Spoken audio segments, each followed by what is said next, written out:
नमस्कार दोस्तों, आप सभी का स्वागत है चार्ट मोजो के नई वीडियो में। और दोस्तों, आज के दिन अगर हम मार्केट देखते हैं तो एक गैप अप शुरुआत हुई, उसके साथ थोड़ा सा अपसाइड मूवमेंट मिला। ओके। और फिर मार्केट ने एक वन वे सेलिंग दिखाई आज के सेशन के अंदर। अभी दोस्तों, मार्केट कल जिस हिसाब से क्लोज हुआ था एक डोजी कैंडल पे at the breakout area. Okay. वो टाइम पे हमें लग रहा था कि थोड़ा बहुत है कॉशन, थोड़ा बहुत कंफ्यूजन है। आज का जो सुबह का मार्केट था वो टाइम पे हमें ऐसा लग रहा था कि जो कल डोजी कैंडल बनी थी उसके बाद अच्छा एक गैप अप मिला है। 570 जो हम डिस्कस कर रहे थे, 19570 कल एक लेवल जो कर रहे थे वहाँ वहाँ तक भी पहुंचा। मैं पर्सनली ऐसा सोच रहा था कि 650 तक ये जा सकता है, जो कि एक ये रजिस्टेंस बन के आ सकता है, जो एक स्विंग हाई था। बट टू आवर सरप्राइज हमको जब देख रहे थे मार्केट, ओके, हम भी सरप्राइज हो गए कि वन वे सेलिंग आ गई। आज एक्सपायरी था, ऐसा डेफिनेटली एक्सपायरी पे हमें ट्रेंडी डेज भी देखने मिलते हैं अगर मार्केट साइडवेज में रहता है काफ़ी टाइम तक। बट आज की जो सेलिंग थी तो उससे एक चीज़ अब निकल के आती है कि निफ्टी के अंदर थोड़ा प्रेशर बना हुआ है। क्लीन मूवमेंट नहीं दिख रहे हमें मार्केट के अंदर। ओके।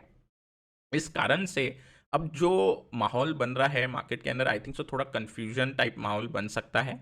उस हिसाब से हम अब लॉन्ग स्टडी शॉर्ट स्टडी दोनों करेंगे आज के दिन पे। Okay.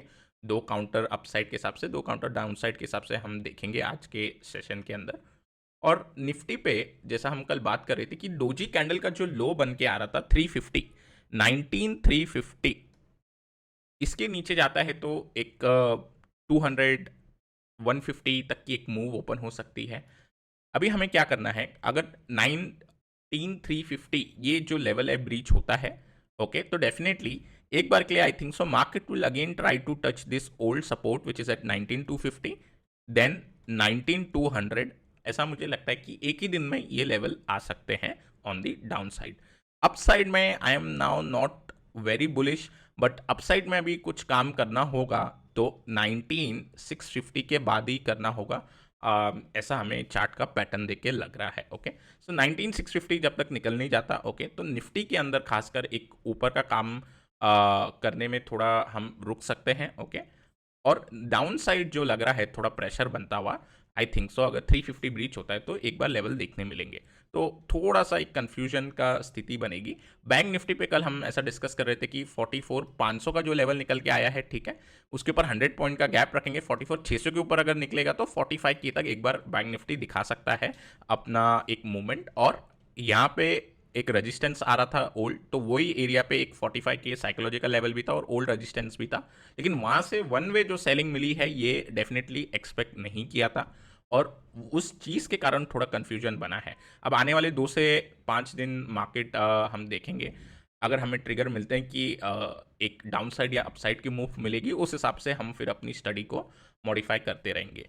Right now in bank Nifty अगर हमें कोई प्ले बनाना है तो bank Nifty comparative to the Nifty is strong. ठीक है, तो रिलेटिवली स्ट्रॉन्ग है आपका बैंक निफ्टी, ठीक है, निफ्टी के सामने।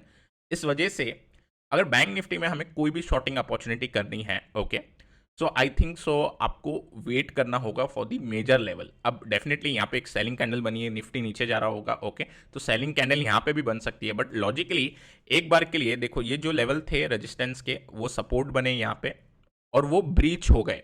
अगेन वो लेवल के ऊपर बैंक निफ्टी आज निकलने को ट्राई किया। ओके, तो इस वजह से हो सकता है यहाँ पे चॉपीनेस बन जाए और इसे हमें अवॉइड करना चाहिए। तो बैंक निफ्टी में व्हाट आई विल डू, यहाँ पे हम लॉन्ग के लिए प्ले करने को देखेंगे 45 100 के ऊपर। Okay, it is 600 point above. और शॉर्टिंग के लिए जो लेवल निकल के आते हैं वो निकल के आते हैं 43,400। अब ये लेवल मैं ब्रॉड दे रहा हूँ क्योंकि ऐसा कोई स्ट्रक्चर नहीं बना है छोटे टाइम फ्रेम पे जिसका हम एडवांटेज उठा पाए। ओके, निफ्टी में अगर आप देखोगे तो ऊपर के साइड बायस कम है, नीचे के साइड लग रहा है। बैंक निफ्टी में अप साइड थोड़ा बायस बन रहा है और नीचे के साइड मूवमेंट थोड़ी कम दिख रही है। तो ये एक कंफ्यूजन की तरह हम देख सकते हैं इसे। दोनों साइड थोड़ा सा अपोजिट सा व्यू दिख रहा है ब्रॉडर चार्ट देख के।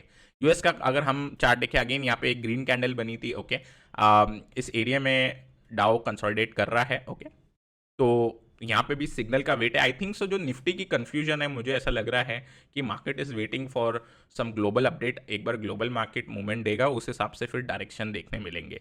हम डॉलर इंडेक्स की बात कर रहे थे कल के सेशन के अंदर, और अगर हम डॉलर इंडेक्स आज देखते हैं तो कल के सेशन में डॉलर इंडेक्स जरूर नीचे गिरा था, आज अगेन ये ऊपर जा रहा है, तो यहाँ पे भी कंफ्यूजन है। ओके, और यहाँ पे एक बार अगर वन वे रैली मिली तो थोड़ा हमें पेन देखने मिल सकता है। Brent on the other hand थोड़ा बहुत नेगेटिव बायस है हमारा ब्रेंट पे, अगर नीचे जाता है तो एक बार के लिए 8079 जो इसकी प्रीवियस स्विंग लो है वहाँ तक एक बार पहुँचना चाहिए। अब दोस्तों कल के सेशन के अंदर हम जो काउंटर डिस्कस कर रहे थे वो काउंटर डिस्कस कर रहे थे हम HAL, और HAL के अंदर क्या देखने मिला, एक गैप अप ओपनिंग हुई जस्ट लाइक निफ्टी। अगर आप निफ्टी का चार्ट खोलोगे और HAL का चार्ट खोलोगे तो almost just like one way selling, तो HAL भी थोड़ा गैप अप हुआ। ओके, वहाँ पे सेलिंग मिली, थोड़ी साइडवेज हुआ, बट बाद में वन वे सेलिंग देखने मिली HAL में, बीच में एक रिकवरी आई, then again it went down. तो HAL का अभी हमने एक चीज़ नोटिस करी है। ओके, एक CNH का पैटर्न बना था। ओके, वो यहाँ पे एक फेक हमें ब्रेकआउट मिला एट दिस पॉइंट। नेक्स्ट हमें एक असेंडिंग ट्रायंगल का यहाँ पे ब्रेकआउट मिला, यही पैटर्न असेंडिंग ट्रायंगल बन गया, उसका एक यहाँ पे ऐसा लग रहा है कि फेक ये मूव मिली है हमें आज। इस वजह से अब इस काउंटर को डिस्कार्ड कर देंगे for any positional kind of setup, क्योंकि अगर आपको कोई भी चार्ट स्ट्रक्चर दो बार आपको बता रहा है कि ये फेल हो गया है, तो उस चार्ट स्ट्रक्चर में से, उस काउंटर में से एक बार हम थोड़ा दूर रहेंगे, हम वापस से इसमें कुछ डेवलपमेंट होने देंगे, 1 से 2 महीने के बाद इस काउंटर को फिर से रिव्यू करेंगे। अब डेफिनेटली इंट्राडे के अंदर गैप अप हुआ और डेफिनेटली इसके अंदर एग्रेसिव ट्रेडर्स के ज़रूर इसमें एसएल हिट होंगे, क्योंकि गैप अप पे एग्रेसिव ट्रेडर बाय करते हैं and then one way fall में, क्योंकि वीवेप का एक बार कैंडल, वीवेप की जो हम देखते हैं वो भी नहीं स्टैब्लिश होता है, तो एसएल लगाने के लिए परसेंटेज वाइज पे डिपेंड होना पड़ता है, उसमें डेफिनेटली एक इशू आएगा ऐसे केसेस में। नेक्स्ट जो काउंटर हम देख रहे थे, ओके, और इसे HAL के लिए, पोजिशनल के लिए भी इवन थोड़े टाइम तक हमें देखना पड़ेगा, और इसका ये मीनिंग नहीं है कि अब HAL काउंटर बेकार हो गया, क्योंकि दो बार इसने ब्रेकआउट के जो अटेम्प्ट है वो फेल कर दिए। इसको हम ऐसा समझेंगे कि फ्रेश पोजीशन बनाने से हमें बचना चाहिए अगर काउंटर हमें फेल ब्रेकआउट दे रहा है बैक टू बैक, ठीक है। नेक्स्ट देखेंगे इंडियन होटल। इंडियन होटल पे there is a possibility, but हमारे जो ट्रिगर लेवल थे वो अचीव नहीं हुए, और यहाँ पे at this upper range consolidate हो रहा है मार्केट में। सेलिंग के बाद भी मेरे को एक चीज़ यहाँ पे अच्छी लगी कि in this upper area, okay, अगर ये कैंडल का आप 100% गिनोगे तो इन दी टॉप 70% एक कंसोलिडेशन देखने मिलता है इसके अंदर, तो इसके लिए इस पे हम एक बार रडार पे रखेंगे। But by the way overall अगर मार्केट ही नीचे जाएगा, ब्रॉडर मार्केट वीक होगा, तो सारे काउंटर एक बार थोड़ा करेक्टिव मोड में जा सकते हैं। अब मैंने क्या किया है, दो काउंटर हम जो देखेंगे, जो स्टडी करेंगे, दो बैंक के अंदर, क्योंकि थोड़ा अच्छा रुझान बना हुआ था, हम देख रहे हैं M&M फाइनेंस भी एक काउंटर जो शेयर किया था उसके अंदर भी मूवमेंट है, और बाकी बैंकिंग काउंटर के अंदर भी मूवमेंट है। इंडसइंड बैंक अगर मैं देखता हूं तो एक सिमेट्रिकल ट्रायंगल इसके अंदर मिल रहा है, और अपसाइड का एक मूव यहाँ पे आ सकता है 1450 के ऊपर, ठीक है। सिमेट्रिकल ट्रायंगल का ब्रेकआउट जरूर हो जाएगा, ओके, मतलब ये जो ब्रेकआउट कैंडल बनी है यहाँ पे, इस कैंडल का हाई पे जरूर एक ट्रिगर मिलेगा, बट मेरे हिसाब से 1450 का वेट करना चाहिए, उसके बाद आप सिमेट्रिकल ट्रायंगल ब्रेकआउट को प्ले कर सकते हो in both intraday and positional point of view.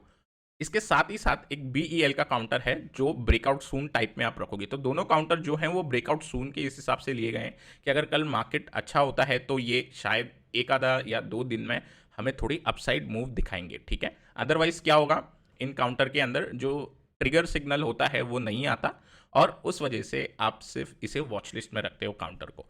तो BEL के ऊपर चैनल पैटर्न बनता हुआ दिखाई दिया है, एक अच्छा चैनल पैटर्न बनाया, और आज की सेलिंग वाले दिन भी BEL ने एक कंसोलिडेशन दिखाया, काफी एक साइडवेज में था। तो इसमें जो ब्रेक मिलेगा आपको मिलेगा 138 के ऊपर। 138 का ब्रेक होने के बाद आप चैनल पैटर्न ब्रेकआउट प्ले कर सकते हैं इसके अंदर, इंट्राडे एंड पोजिशनल, जिसमें जो टारगेट ऑब्जेक्टिव होता है इसका विथ, ओके। तो ये दोनों हमें ध्यान रखने हैं for the upside in the watch list, क्योंकि अभी भी कंफ्यूजन बना हुआ है मार्केट के अंदर। और डाउन साइड के लिए अभी हीरो मोटर कॉर्प का अगर हम चार्ट देखें, पहले ये काफी बुलिश था, हम भी यहाँ पे बुलिश थे एट दिस पॉइंट, एक कंसोलिडेशन मिला, रीटेस्ट काउंटर भी बना, बट यहाँ पे इस कैंडल ने हमें एक क्लू दे दिया कि अब इसके अंदर जो तेजी है वो टेम्पररी थी, okay, and it might see some pressure. तो अभी हम क्या देखते हैं, इसके अंदर एक इनवर्स CNH पैटर्न बना है, okay, on a smaller time frame, और इसका जो ब्रीच मिलेगा, ओके, वो आपको 2920 के नीचे मिलेगा। अगर 2920 का लेवल ब्रीच होता है तो डेफिनेटली इसके अंदर एक डाउन साइड मूवमेंट देख सकते हैं। अभी दोस्तों इस काउंटर को अगर इस पैटर्न के अलावा हम देखें तो यहाँ पे एक छोटा सा गैप है, ओके, विच इज एट 2900। मैं क्या करूंगा, ये गैप फिल, अगर कोई सेफ ट्रेडर है तो वो 2900 का गैप फिल होने देगा, ओके, और उसके बाद इसके अंदर एक पोजिशनिंग होगी फॉर दी डाउन साइड। अगर 2900 का गैप टच करेगा थोड़ा सा एक आधा कैंडल साइडवेज बना के अगर नीचे की तरफ ब्रेक डाउन दे दे तो इससे ये एक क्लू मिल जाएगा कि प्रेशर जो है वो सेलिंग साइड है। ओके, और जो नेक्स्ट काउंटर निकल के आता है हमारा वो है सन फार्मा का। ओके, इसके अंदर भी एक एच टाइप का पैटर्न बन रहा है, मैंने मार्क किया, left shoulder, head, right shoulder, और एक ब्रेकडाउन का अटेम्प्ट है। अब कल के दिन पे एक हैमर कैंडल मिली जिससे ये लग रहा था कि बायर्स एक्टिव हैं जैसे ही ब्रीच होता है सपोर्ट, बट आज के दिन भी फिर से हमें सेलिंग देखने मिल गई। इसलिए जो हैमर कैंडल का लो है 1110 ये इंपॉर्टेंट हो जाता है। ये ब्रीच होने पे एक वक्त के लिए मार्केट ये सन फार्मा का स्टॉक, सॉरी सन फार्मा का काउंटर अपना जो प्रीवियस रेजिस्टेंस जोन है वहां तक का एक थ्रो बैक मूव दे सकता है। मतलब कहां तक मिल सकता है हमें यहाँ पे 1080 का। ओके, अब फार्मा का काउंटर जो है मेरे रेडार पे काफ़ी टाइम से आ रहा है on the slow momentum side. इसके अंदर मोमेंटम धीमा होते हुए दिखाई दिया है। एक काउंटर और हमने डिस्कस किया था वो ग्लेनमार्क फार्मा था। ओके, अब देखो ग्लेनमार्क फार्मा जो डिस्कस कर रहे थे उसके अंदर एक वीकनेस लग रही थी, एक डबल टॉप पैटर्न बनते हुए दिखाई दे रहा था, और वो चीज हमें प्ले आउट होते हुए इधर दिखाई दे रही है। ओके, नाउ बिकॉज मैं देख पा रहा हूं कि थोड़े फार्मा काउंटर वीक हो रहे हैं, इस वजह से सन फार्मा को भी हमने चूज किया है। हो सकता है कि यहाँ पे फार्मा जो इतनी अच्छी रैली दी है फार्मा ने, एक थोड़ी करेक्टिव रैली बन जाए आने वाले सेशन में। सो इस कारण से हम इस पे भी नज़र रखेंगे। नाउ गाइस, आई होप कि आपको हमारा ये वीडियो पसंद आया होगा। अगर आप नए हैं चैनल पे तो ज़रूर सब्सक्राइब करें हमारे चैनल को, और अगर आपको वीडियो पसंद आया तो ज़रूर लाइक करें। टिल देन टेक केयर, मैं आपको मिलता हूँ हमारे अगले वीडियो में।